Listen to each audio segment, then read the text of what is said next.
When that is going to happen is still an open question. Rojas was contacted by phone this afternoon. He said he's feeling okay. He didn't know exactly when he's going to get out because he hasn't spoken with his doctor. Now, the man accused of attacking both is 30-year-old Michael Montgomery. He was arrested last night on Detroit's west side and said, get this, I'm sorry. More on that in a second. He was in court this morning on a cold case, a murder and a rape from 2006. Sir, you are charged with count 1, homicide, murder, first degree, premeditated. Penalty is life without parole, DNA to be taken upon arrest. You understand that, count? Yes, ma'am. Okay, count 2. I'm going through all these. Count 2, homicide, felony murder. Maximum penalty, life without parole, DNA to be taken upon arrest. Montgomery looked confused at times in court. He was ordered held without bail in the murder charges for 2006. Another 2005 rape, kidnapping, and torture case is pending based on DNA tests that were just performed within the last week.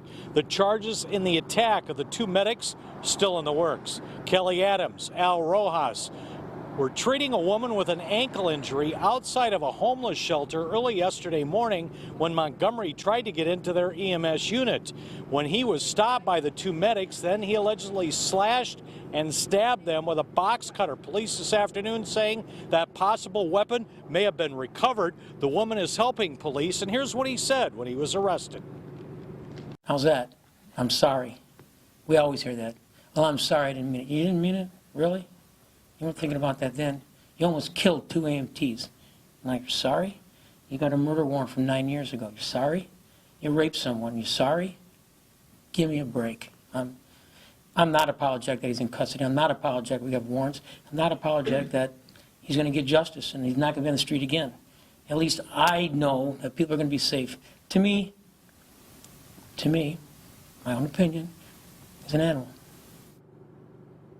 Pretty strong words. We have a lot of ground to cover in this case. Coming up next hour at 5, much more on that 2006 cold case.